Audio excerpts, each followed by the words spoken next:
Trail riding takes motorcycle riders off the paved roads and away from the cities and into less traveled territory. Roads made not of asphalt, but of dirt and rock. It's on these trails where riders experience something most people never will.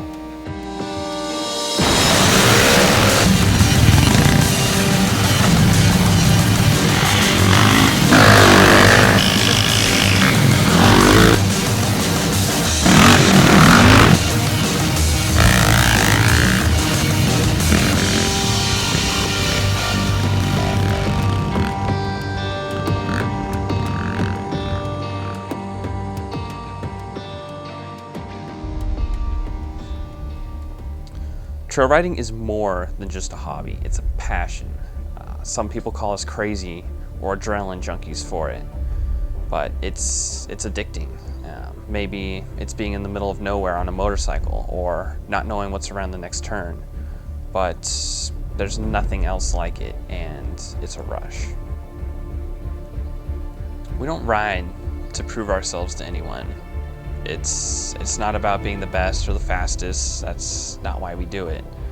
It's about the personal challenge. Trail riding is about mastering your machine to overcome obstacles to get you where you want to go.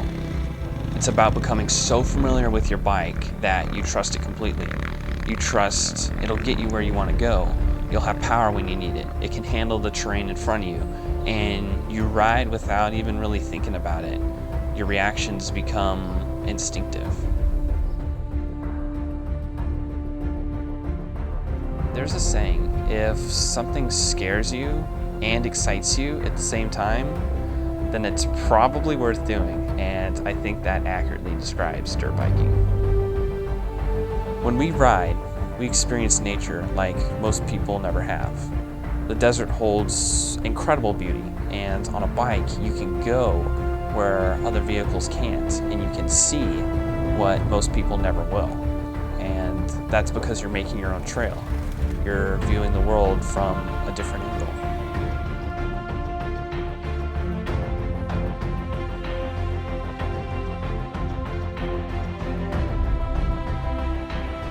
Every turn, jump, and hill is different from the last.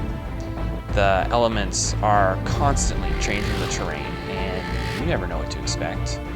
Sometimes the trails are easy, and sometimes they'll challenge you. But out here, there is no pre-running the course. There are no caution signs. It's all on you to read the trails and pick the best line to get you through the obstacles.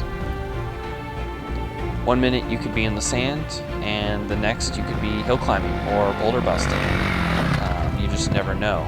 You have to be ready for whatever the desert throws at you, and if you're not, you risk going down and damaging your bike or yourself.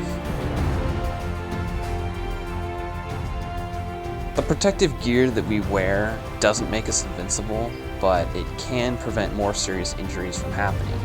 And it can prevent calling in a helicopter to take you to the local hospital. And that's a fear that's in the back of every rider's mind. The terrain out here can be unpredictable and unforgiving. Large rocks, steep drop-offs. You have to protect yourself as best you can. The last thing you want is to injure yourself out here, because when the sun drops, so does the temperature, and that's when things can get really bad. The risks out here are very real and can happen to even the most experienced riders. One small misjudgment and that can result in broken bones, torn ligaments, or even worse.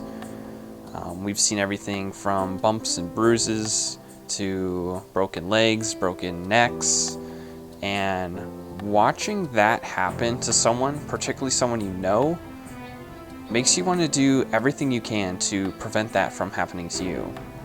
But you can't let that fear take over and control you. You have to trust your instincts and your equipment and know that you're going to make it through in one piece. Riding with a buddy makes trail riding safer, but It also makes you a better rider. And there's a sense of friendly competition that comes into play, and you can't help but try to outdo the other guy just a little bit, you know, whether it's just going a little bit faster than him or jumping a little bit further. But it definitely keeps you on your toes and sharpens your skills for sure. When you're trail riding, you're pretty much in the middle of nowhere, and the nearest help is miles away. So that's why it's important to have someone there to watch out for you and help you out in case you have a problem. The bikes we ride are designed specifically for trail riding. They have large 4-stroke engines with enough torque and horsepower to get us where we need to go. They have wide ratio transmissions that allow us to slowly crawl through technical trails or achieve high speeds through the flats. They have suspension designed for rocks and ruts, and steering stabilizers that give us more control when navigating technical trails.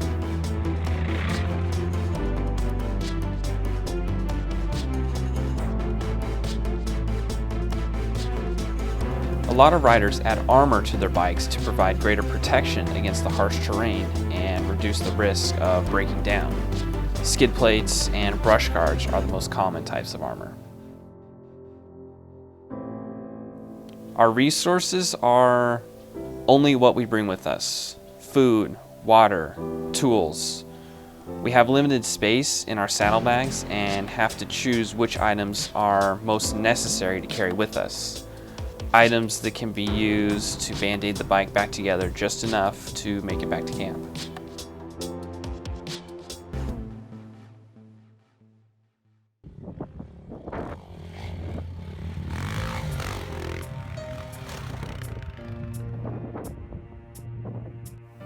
At the end of the day, we pack up and we go home. We return to our daily lives and our jobs, and few people know what we actually do, and even fewer understand why we do it. But we ride because it's who we are and it's what we do.